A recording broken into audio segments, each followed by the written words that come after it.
오늘 우리에게 주시는 하나님의 말씀은 잠언 15장 13절부터 24절까지의 말씀입니다.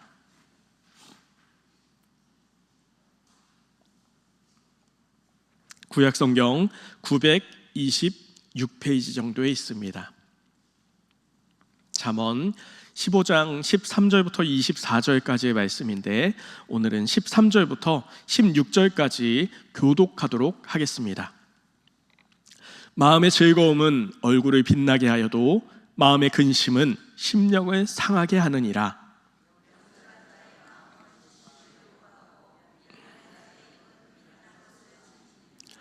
고난받는 자는 그 날이 다 험악하나 마음이 즐거운 자는 항상 잔치하느니라. 가산이 적어도 여호와를 경외하는 것이 크게 부하고 번뇌하는 것보다 나으니라. 아멘. 오늘 말씀의 제목은 행복해지는 순간들입니다. 제가 전도사 시절에 브리지 임팩트라는 청소년 사역 단체에서 인턴십을 한 적이 있어요. 그런데 그곳에서 저에게 가르침을 주었던 목사님이 홍민기 목사님이라는 분이었습니다. 근데 그분은 이런 이야기를 저희에게 하셨습니다. 니네가 아이들과 함께 놀지 않을 거면 설교도 하지 말아라. 아이들과 함께 놀지 않을 거면 설교도 하지 말아라. 아이들과 소통하고 또 아이들이 처한 상황과 여건, 그것을 함께 경험해보지 않고는 뜬구름 잡는 그런 설교하지 말라는 것이었습니다. 목사님은 실제 목양하는 아이들을 위해서 학교까지 찾아가서 때로는 부모님이 해주지 못하는 것까지 목사님이 감당해 주었고 그렇게 힘써서 사역을 했죠. 그래서 그분의 별명이 있는데 탱크 목사입니다. 탱크가 어떻죠? 모든 것을 뚫고 가고 튼튼하죠. 그렇게 사역을 위해서 몸을 아끼지 않고 현장 가운데 뛰던 목사님이셨습니다. 후에 그분은 대형교회 담임 목사님으로 청빙을 받았고 사역을 하셨는데 그렇게 거대해진 목사님께서 인턴십으로 배움받던 거짓 신학생들을 교회로 초청해 주신 겁니다. 먹여주고 재워주고 또 넓은 당회장실에서 함께 다가를 나누면서 또 도시 관광도 직접 시켜주시고 그렇게 교제를 나누는 시간을 가졌습니다. 그런데 그렇게 함께하면서 저희들에게 안위를 묻고 또 너희 빚은 없느냐, 또 입학금, 등록금은 잘 마련했느냐, 이런 것을 물으면서 마음을 나누었던 기억이 있습니다. 자신의 어린 시절 이민교회 목사님의 아들로 그렇게 미국에서 살아왔는데 그때 고생했고 힘든 시절을 잊지 않으시면서 이제 목회자 자녀들을 위해서 꾸준히 집회를 만들고 함께 교제하신 목사님입니다. 열정을 그리고 능력을 하나님 앞에 저렇게 사용해야 되는구나. 능력이 될 때, 힘이 될 때 하나님 앞에 저렇게 힘써야 하는구나. 그것을 경험하는 시간이었습니다. 그러면서 사람이 사람다운 게 어떤 것이다 하는 것을 느끼는 그런 시간이었죠. 어느덧 11년이 다 되어가는 시점이지만 아직도 저의 기억 속에 저장된 사랑의 순간들입니다. 예수님의 진실한 사랑으로 우리는 구원을 얻었습니다. 믿으십니까? 그런데 우리는 아직까지 진짜 사랑하는 법을 잘 모릅니다. 일상의 삶이 고통뿐입니다.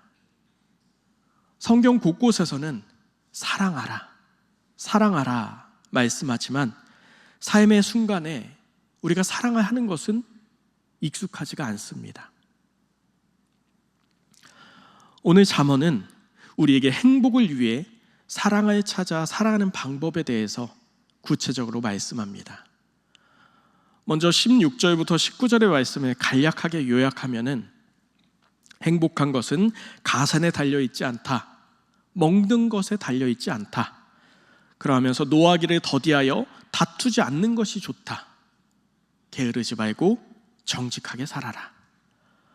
정말 위에 있는 말씀, 정말 인생에 있어서 이 말씀만을 깨닫고 살아도 삶은 행복합니다. 위에 4가지의 핵심 개념에 대해 깊이 통달한 사람은 우리의 삶 속에 자유할 수 있습니다. 내 삶이 위태하거나 길을 잃었다면 좀 전에 말씀드린 4가지 사항에 대해서 점검해 보시기 바랍니다. 더 깊이 나아가 지혜자는 우리가 행복할 수 있는 가장 중요한 핵심 개념을 이야기하는데, 본문 13절부터 15절, 그것을 세 구절에 말하는 핵심 단어를 한 가지로 정리하자면 바로 마음입니다.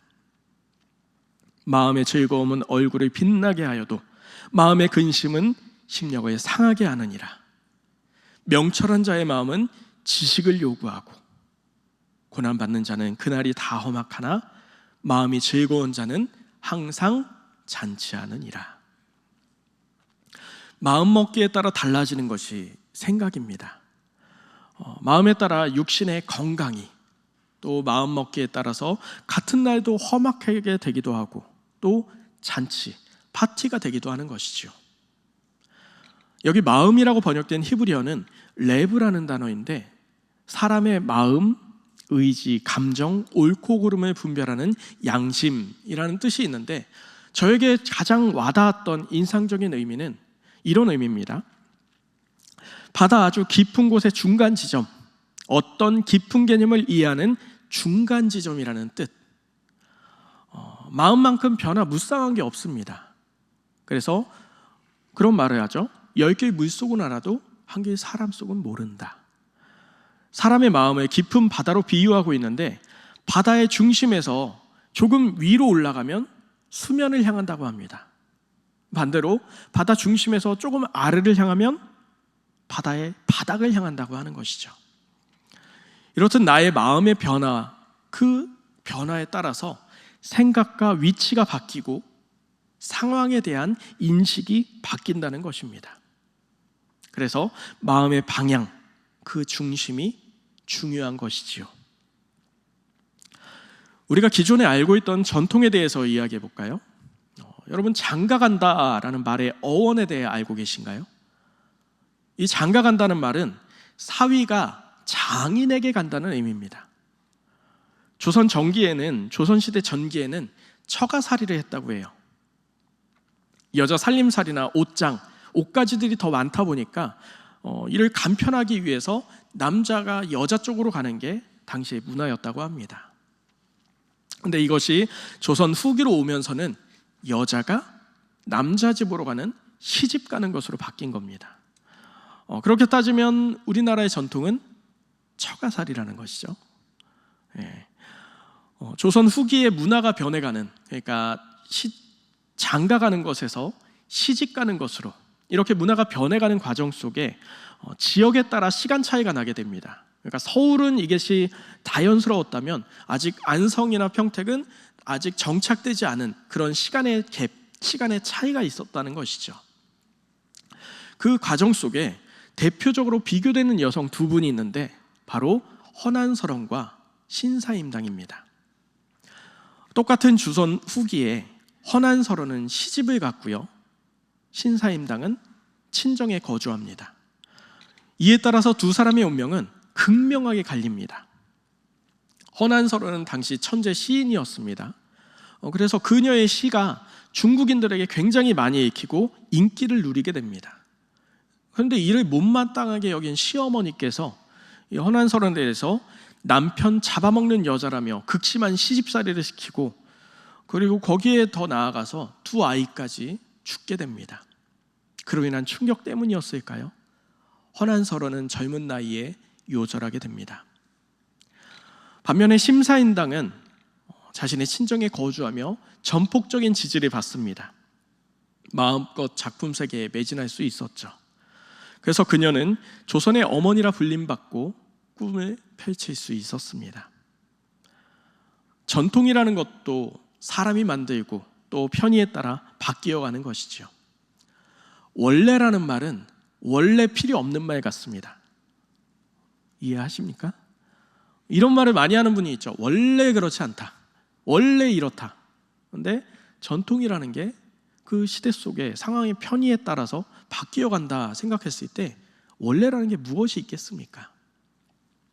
주변의 환경, 마음에 따라서 한 사람의 피고 지고가 이렇게 달라진다는 것입니다.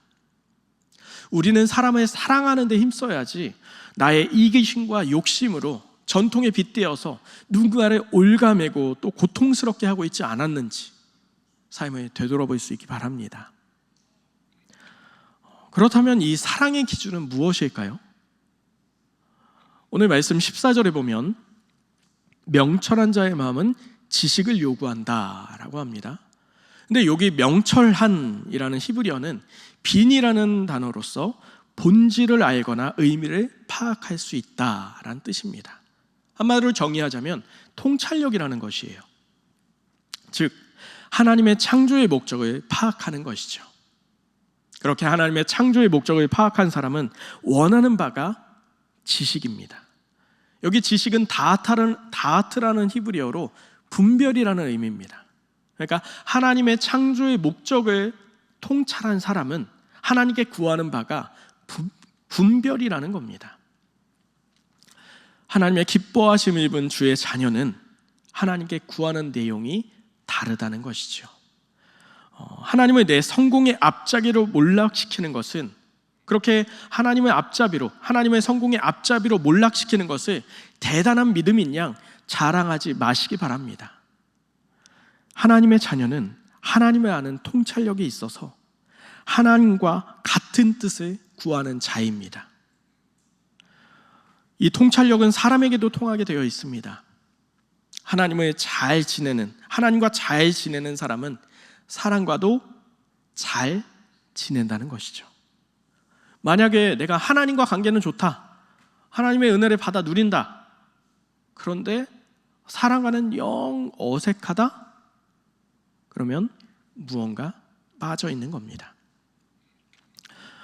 본문 23절에 말씀합니다. 때에 맞는 말이 얼마나 아름다운고. 우리의 삶 속에 말해야 할 때가 있고 또 말을 하지 말아야 될 때가 있죠. 사랑도 마찬가지입니다. 사랑을 드러내야 될 때가 있고 사랑을 감추어야 될 때가 있습니다. 사랑이 너무 과하면은 부담스럽고 거추장스럽고 때론 올가매게 됩니다. 반대로 사랑이 너무 덜한 사랑, 너무 드러나지 않는다, 그러면 쓸쓸하고 외롭고 삶의 의미가 없는 것 같습니다. 때에 맞는 사랑의 말이 가장 아름다운 법이지요. 이것은 가정에서도 사랑이 필요할 때가 있습니다.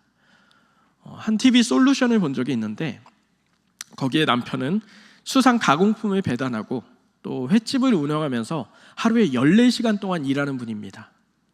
근데 그 아내분은 아이를 하나를 낳아서 양육을 하는데 이제 아이가 어린이집에 간다 그러면은 이제 편안한 마음으로 배달 어플로 음식 배달을 주문해 먹고 또 청소는 뒤로 미루고 그리고 TV와 핸드폰으로 굉장히 여유로운 시간을 보내는 분입니다.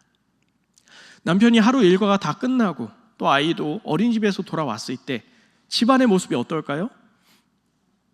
온갖 것이 어질러져 있어서 발디딜 틈도 없는 겁니다. 근데 남편이 돌아왔을 때 쉴 곳 없는 그곳에서 녹초가 된 남편에게 아내가 이렇게 말하는 겁니다. 자기야, 우리 영화 보러 갈까? 자기야, 나 심심해. 남편은 뭐라고 할까요? 자기야, 내가 너무 힘들어서 너무 피곤해서 오늘 그냥 집에 있으면 안 될까? 아내는 야, 어떻게 그러냐? 나는 하루 종일 집에 있어서 애만 돌보는데 자기는 밖에 나가서 사람들도 만나고 즐겁게 일하다가 들어왔으면서 나 혼자 있는 걸 생각 안 해? 그렇게 삐져버리는 겁니다. 그렇게 화난 채로 하루해가 집니다. 그 다음 날이 되었을 때 제작진이 아내에게 남편의 하루 일과에 대해서 촬영한 것을 보여줍니다. 화면 속의 남편은 종일 무거운 짐을 나르고 있었고요. 또 밥도 제대로 먹지 못한 채 이리저리 뛰어다닙니다. 땀이 비 오듯 나서 온몸이 땀에 젖은 채로 여러 거래처를 왔다 갔다 하고 그리고 거래처 사람을 만났을 땐 연신 감사합니다, 감사합니다. 그렇게 힘쓰는 남편의 모습이었죠. 그런데 아내는 이 영상을 그냥 봤을 때는 이게 누구인지를 알지 못하는 겁니다. 그래서 이게 뭐지? 하면서 보는데 조금 있더니 남편인 걸 알아버립니다. 그렇게 애쓰고 힘쓰는 게 남편인 걸 알고 여인은 펑펑 눈물을 흘립니다. 자신의 남편이 그렇게 밖에서 그렇게 애쓰고 힘쓰고 고달프게 살아가는지 몰랐던 것이죠. 그 이후에 아내는 집안 청소도 말끔히 해놓고 남편이 들어왔을 때 먹을 수 있게 음식도 준비해놓고 또 들어왔을 때는 오늘 정말 수고했어요, 힘들었죠? 하면서 알아주고 또 다리도 주물러주고 함께 교제하는, 편히 쉴 수 있게 배려해주는 아내가 됩니다. 상대방의 상황을 알게 된 것만으로 우리는 배우자를 공감할 수 있습니다. 또 반대로 육아의 시기가 지나면 부부에게 찾아오는 것이 중년의 시기이죠. 근데 가끔가다 중년의 시기에 좀 서먹서먹한 부부들이 있습니다. 여기 계신 분들은 아마 굉장히 뜨거운 사랑을 해서 사이가 좋으시겠죠? 좋으실 거라 생각을 합니다. 그래서 서먹서먹한 부부들이 있는데 그 부부들의 많은 특징 중에 하나는 육아에 동참하지 않은 겁니다. 한 가정에서 새 쌍둥이를 낳았습니다. 새 쌍둥이에요. 하나, 둘, 셋. 그런데 저녁 시간이 되어서 엄마가 아이들에게 밥을 먹입니다. 몇 명의 밥? 새 쌍둥이. 남편은 TV만 보는 겁니다. 그 옆에서. 그러면서 이렇게 이야기하는 거죠. 나는 밖에서 힘들게 일을 하고 왔으니까 집안 살림은 여자의 몫이야. 그러니까 자기가 다 해. 하면서 TV만 보는 거예요. 어떻게 하시겠어요? 엄마는 새 아이의 밥을 먹이느라 밥이 입으로 들어가는지 코로 들어가는지 밥풀은 날아다니고 흩뿌려지고 난장판이 되어버립니다. 그런데도 남편은 꿈쩍도 하지 않고 TV만 봅니다. 육아를 함께하지 않으면 그 시간에 추억도 없는 것입니다. 함께 공유할 것이 없기 때문이죠. 그 시간이 붕 떠버리는 겁니다. 똑같은 공간에 살고 있는 것 같지만 다른 세상에 살고 있는 것입니다. 함께 울고 웃는 경험이 있어야, 그 시간이 있어야 결혼식장에서도 부부가 함께 감격할 수 있는 것이지요. 꿈쩍도 하지 않는 남편에게 솔루션이 주어집니다. 이에 남편은 하루 휴가를 내고 새 쌍둥이를 혼자 돌봅니다. 밥도 먹이고 집 청소도 하고. 남편은 좌충우돌 정신이 없게 보내고 너무나 기진맥진한 상태가 됩니다. 저녁이 되어 아내가 들어오자 남편은 아내를 꼭 안아줍니다. 이제는 알았다는 것이죠. 그 후부터는 시간이 될 때마다 함께 아이를 돌보며 그렇게 합력하는 가장이 되어갑니다. 13절에 마음의 즐거움은 얼굴을 빛나게 하여도 라는 말씀은 마음이 사람의 외모와 내적인 정신에 영향을 준다는 말씀입니다. 그러니까 마음의 중심이 창조주가 원하는 사랑으로 향해 있을 때 창조주의 의도대로 모든 것이 되살아난다, 되살린다는 뜻입니다. 가정에서 아내와 남편이 서로를 향한 수고와 애씀을 깨닫고 애틋한 마음을 갖게 되자 가정이 되살아나는 것을 볼 수 있습니다. 하나님께서 우리에게 첫 번째로 주신 공동체는 바로 가정입니다. 모든 것이 가정에서 출발을 하게 되죠. 하나님께서 창조하신 목적대로 화목한 가정 만드시길 축복합니다. 하나님 아버지의 사랑이 거시적인 사랑이라면 예수님의 사랑은 미시적인 엄마와 같은 사랑 같습니다. 예수님께서 우리에게 보여준 그 사랑의 섬세함을 어떻게 표현할까요? 물론 비교 불가하지만 약간의 느낌, 조금의 느낌을 빌려오자면 요즘에 인기남인 츤데레의 원조가 전 예수님이 아닐까 생각을 합니다. 신인 그가 어떻게 인간을 이렇게도 섬세하고 세심하게 사랑할 수 있을까? 예수님의 그 사랑의 순간들을 함께 알아봅시다. 예수님은 3년간의 공생애를 사셨습니다. 그리고 그분은 33세의 나이에 이 세상에서 하나님의 나라로 가십니다. 삶을 마무리하시죠. 그동안 우리가 주목했던 것은 예수님의 이 3년간의 공생애입니다. 예수님은 3년의 그 세월의 10배에 해당하는 시간을 평범한 사람으로 사셨습니다. 예수님의 30년은 어떤 세월이었을까요? 예수님은 누구나 거주하기 꺼려하는 나사렛이라는 동네에 사십니다.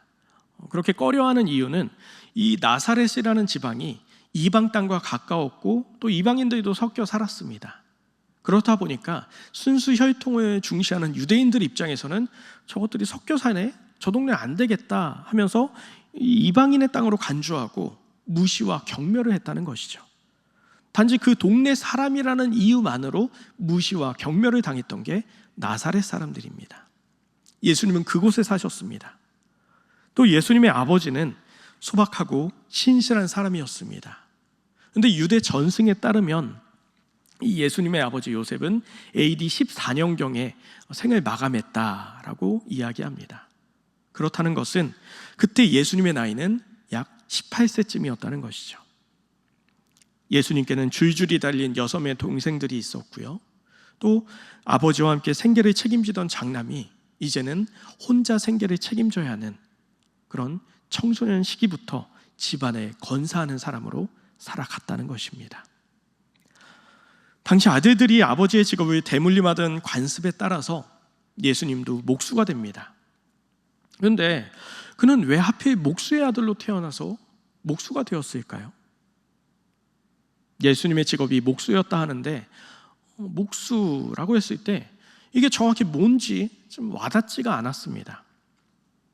나무를 다루는 직업 같은데 이게 뭘까 해서 알아봤더니 자세히 들여다보면 이 목수라는 직업은 생각보다 다이나믹하고 또 거친 세계라는 것을 알 수 있었습니다. 목수 일을 하는 분에 의하면은 지금도 목수라는 직업은 천대받고 돈이 되지 않으면서 온갖 허드렛 일을 다 해야 되고 시간이 오래 걸리고 또 사람들과 협업하며 그들과의 관계 속에 머물고 조율해야 하며 재료와 공부의 성질과 특성을 잘 파악해야 하는 직업이라고 합니다. 별로 누군가에게 추천하지 않는 직업이라고 결론을 지었습니다. 예수님 당시 목수는 처형기구였던 십자가도 만드는 그런 일을 포함하고 있어서 특히나 사람들이 꺼려하는 일이었습니다. 그러면서 다치기 쉽고 노동 강도는 높아서 신분과 대우가 가장 비천한 직업 중 하나가 이 목수였다는 것입니다. 예수님은 과거 자신이 만들던 십자가를 자신이 짊어지고 골고다 언덕을 올라야 했을 것입니다. 그렇게 십자가는 자신이 창조한 창조물에 의해 죽임당하는 그의 운명과 닮아 있습니다. 예수님은 성경을 연구하고 가르치는 랍비나 바리새인으로 태어나지 않았습니다. 예수님께서는 율법에 대해 더 알 필요가 없으셨겠지요. 신이 배워야 할 오직 한 가지는 바로 인간. 신이 경험해보지 못한 인간의 나약함, 인간의 한계, 인간들의 아픔. 사랑해서 창조해놓고 나 몰라라 하는 것이 아니라 인간을 인간으로 경험하고 또 그들을 이해하기 위해서 그 성장기를 거치고 태어나고 성장기를 거치고 그 삶의 과정을 통해서 인간을 인간으로 경험해서 그들이 느끼는 한탄, 그 좌절감, 그 아픔을 있는 그대로 알아가기 위해서 그 시간을 보내셨던 게 아니겠습니까? 내가 너를 잘 안다. 예수님의 음성은 실로 진실한 음성입니다. 신이 사람에 대해 뭘 알아? 이렇게 말하는 사람은 누구도 말할 수 없다는 것입니다. 신데렐라는 왕자를 따라갑니다. 그것은 참 쉬운 사랑입니다. 그러나 왕자가 제투성이 누더기 신데렐라를 따라가진 않습니다. 참 사랑은 내가 사랑하는 그 사람이 어떤 조건에 있다 하더라도 그것을 두려워하지 않고 그 속에 들어가는 것입니다. 예수님께서 이 땅에 오심이 가장 신실하고 진실한 사랑입니다. 사랑하면 함께하게 되어 있습니다. 그 30년의 세월이 지나 제자들을 사랑으로 가르치십니다. 부활 후 예수님이 제자들을 만납니다. 그때 예수님의 마음이 어떤 마음이었을까요? 그렇게 3년간 고생하고 가르치고 그렇게 가르쳤더니 다 도망가 버린 겁니다. 자기 먹고 살겠다고 예전에 하던 일 찾아 다 떠나버립니다. 그것도 11명의 제자 중에 7명이나 되는 제자들이 그 길을 갔다는 겁니다. 그렇게 제자들은 제 살 길을 찾아 다시 어부가 되어서 밤새 그 고된 노동을 합니다. EBS 프로그램 중에 극한 직업이라는 프로그램이 있는데 그 내용 중에 겨울에 어부들이 밤새 고기를 잡기 위해서 애쓰는 모습이 나온 적이 있습니다. 그물을 내리고 올리고 또 손질하고 정리하고 정말 고된 일이더군요. 제자들이 그렇게 애쓰고 수고했다는 겁니다. 그 고된 일을 했습니다. 그런데 잡힌 것은 하나도 없습니다. 지친 마음과 지친 육신으로 그렇게 무트로 다가가고 있을 때 저 멀리서 한 분이 보입니다. 예수님. 부활하신 예수님이 그곳에 서 계십니다. 그러자 베드로는 당장에 물에 뛰어들어서 예수님을 향해 헤엄쳐 가서 그 앞에 섭니다. 물에 홀딱 젖은 채로. 그때 예수님은 이렇게 말씀하시죠. 아침 먹자. 아침 먹자. 예수님께 제자들은 그렇게 밥을 함께 먹는 식구입니다. 예수님은 그 예수님을 배반했던 베드로가 가졌을 수많은 마음들이 있었을 거예요.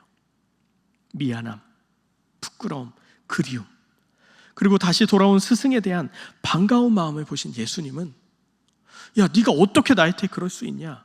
내가 너희를 어떻게 가르쳤고 어떻게 능력을 보였고 어떻게 함께 했는데 너희가 어떻게 그럴 수 있어? 네가 어떻게 나에게 그럴 수 있어? 그러지 않으셨습니다. 아침 먹자. 그 말의 의미는 너와 나는 여전히 변하지 않아. 너와 나의 관계는 변하지 않아. 여전히 너는 나의 사랑하는 제자야 라는 용서와 화해의 메시지입니다. 십자가 직전까지 자신의 출세를 위해서 예수님 그렇게 죽으시면 안 됩니다. 어떻게 그렇게 죽으시겠습니까? 그렇게 외쳤던, 강력하게 외쳤던, 그래서 예수님께 사탄이라 욕을 먹고 책망받았던 베드로는 AD 68년경 예수님을 따라 십자가에 거꾸로 못 박혀 순교합니다. 아직도 기독교를 내 성공의 발판으로 여기는 신앙을 버리지 못하셨나요? 그는 성공하고 사람들 앞에 세워질지 모르지만 예수님의 우리를 향한 사랑의 의미는 깨닫지 못한 자입니다. 예언도 폐하고 방언도 고치고 지식도 폐하지만 사랑은 영원합니다. 예수님은 가장 깊고 측량할 수 없는 마음으로 우리를 사랑하십니다. 예수님의 이런 사랑의 깊이를 닮아가는 삶의 순간들 얼마나 멋지고 행복하겠습니까? 예수님의 이 사랑으로 가정이 살아나고 교회가 연합하고 또 우리의 인생이 사랑의 기억들로 찬란하여지길 주님의 이름으로 축원드립니다. 이 시간 말씀을 기억하며 기도하겠습니다. 예수님께서 우리를 위해 이 땅에 오심을 기억하시기 바랍니다. 예수님의 함께하는 사랑으로 가정이 살아나며 공동체가 연합하기 위해서, 그리고 예수님의 사랑을 본받아 사랑의 순간들로 찬란한 우리들의 인생이 되기 위해서 주님의 이름 한번 부르고 통성으로 기도하겠습니다.